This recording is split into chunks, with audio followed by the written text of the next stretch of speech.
மற்றும் ஒரு அண்மை செய்தி, செங்கல்பட்டு மாவட்டம் மறைமலை நகர் அருகே பூங்காவில் விளையாடி கொண்டிருந்த போது விபத்தானது ஏற்பட்டிருக்கிறது. பூங்காவில் விளையாடி கொண்டிருந்த சிறுமியை மின்சாரம் தாக்கியிருக்கிறது. அது குறித்த ஒரு அண்மை செய்தியை தற்போது பார்த்து வருகிறோம்.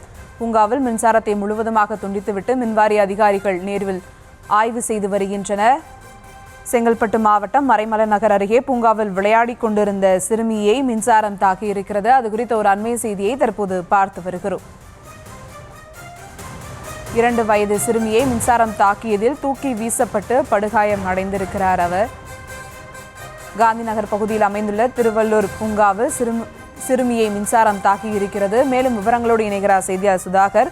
வணக்கம் சுதாகர், அந்த குழந்தை இப்போது எப்படி இருக்கிறது? விவரங்கள். குறிப்பாக மறைமலை நகரில் பூங்காவில் விளையாடி கொண்டிருந்த 2 வயது சிறுமிக்கு மின்சாரம் தாக்கியிருப்பதால் அந்த குழந்தை அவசரமாக மருத்துவமனையில் அனுமதிக்கப்பட்டு தீவிர சிகிச்சையில் இருக்கிறது. குறிப்பாக அந்த பூங்கா முழுவதும் மின்சாரத்தை நிறுத்திவிட்டு மறைமலை நகர் மின்சாரத்துறை மற்றும் காவல்துறை ஆகியோர் நேரில் ஆய்வு மேற்கொண்டு வருகின்றனர். இந்த வங்கக்கடலில் நிலை கொண்டுள்ள புட்வா புயல் காரணமாக தமிழகத்தில் பல்வேறு இடங்களில் இடியுடன் கூடிய மழையானது பெய்யும் என்று குறிப்பிடப்பட்டிருந்தது. இதனால் பல்வேறு மாவட்டங்களில் விடுமுறையும் அளிக்கப்பட்டிருந்தது. இதனை அடுத்து அவ்வப்பொழுது குறிப்பாக மறைமலை நகர் அருகே காந்தி நகர் பகுதியில் அமைந்துள்ள இந்த திருவள்ளூர் பூங்காவில் அதே பகுதியை சேர்ந்த பவித்ரா என்கிற 2 வயது சிறுமி விளையாடி கொண்டிருந்திருக்கிறார். அப்போது பூங்காவில் உள்ள மின் கம்பங்களில் இருந்து மின்சாரமானது அந்த குழந்தை மீது தாக்கி தூக்கி வீசப்பட்டிருக்கிறது.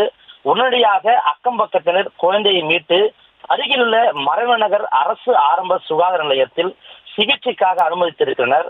தற்பொழுது மேல் சிகிச்சைக்காக செங்கல்பட்டு அரசு மருத்துவமனையில் சிகிச்சைக்காக அந்த குழந்தையானது அனுமதிக்கப்பட்டிருக்கிறது.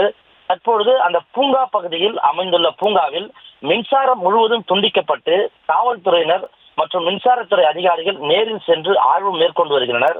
குறிப்பாக பூங்காவில் உள்ள அனைத்து மின்கம்பங்களிலும் உபகரணங்கள் உடைந்த நிலையில் காட்சி அளிக்கக்கூடிய காட்சியை நம்மால் பார்க்க முடிகிறது. உடனடியாக அந்த அனைத்து கம்பங்களையும் உடனடியாக சரி செய்ய வேண்டும் என்பதே அப்பகுதி மக்களின் பிரதான கோரிக்கையாக இருக்கிறது. விவரங்களுக்கு நன்றி சுதாகர்.